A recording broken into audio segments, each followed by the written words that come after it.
Mungkin telinga kita tidak asing lagi mendengar nama Mbah Priuk. Mbah Priok mempunyai nama asli Al-Imam Al-Arif Billah Sayyidina Al-Habib Hasan bin Muhammad Al-Haddad. Mbah Priok merupakan ulama besar Islam, dan terkenal dari Palembang yang dipercaya sebagai keturunan Nabi Muhammad Sallallahu Alaihi Wasallam. Mbah Priok lahir di Palembang pada 1727 Hijriah. Meski lahir di Palembang, ia merupakan keturunan Arab dari Hadramaut di Yaman Selatan, yang masuk ke Nusantara melalui Aceh. Mbah Priuk wafat dalam perjalanan ke Jawa pada 1756 Hijriah. Mbah Priuk bersama dengan saudaranya, Al-Arif Billah Al-Habib Ali Al-Haddad, menuju ke Pulau Jawa untuk menyebarkan agama Islam.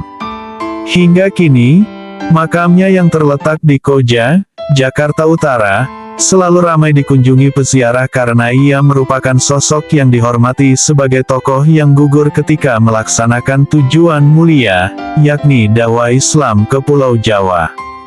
Kemudian nama Mbah Priok kerap dikaitkan dengan penamaan Pelabuhan Tanjung Priok yang terletak di Jakarta Utara.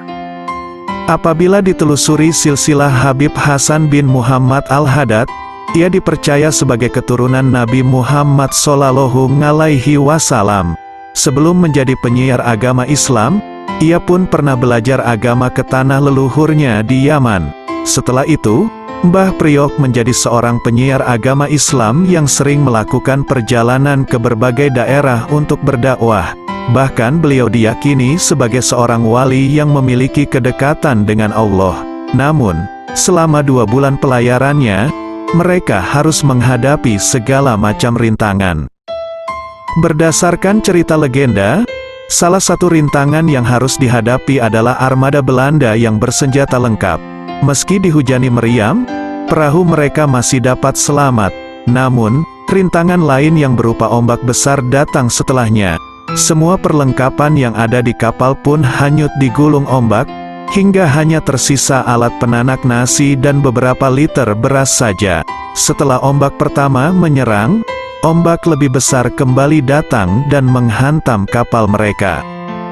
Hal itu membuat Mbah Priok dan Habib Ali Al-Haddad terseret ombak hingga ke semenanjung yang belum bernama.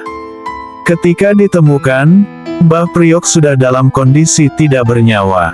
Sementara Habib Ali Al-Haddad masih hidup. Jasad Mbah Priok ini kemudian dimakamkan tidak jauh dari tempat mayatnya ditemukan, yang kini berlokasi di Jalan Jampeano 6, Koja, Jakarta Utara.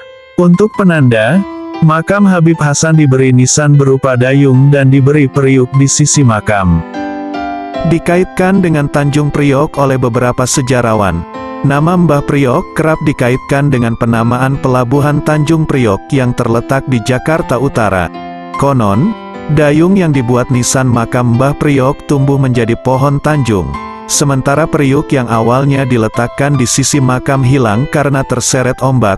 Menurut sejarah, selama 3-4 tahun setelah Mbah Priok dimakamkan, warga melihat periuk itu terbawa ombak kembali ke makam Habib Hasan.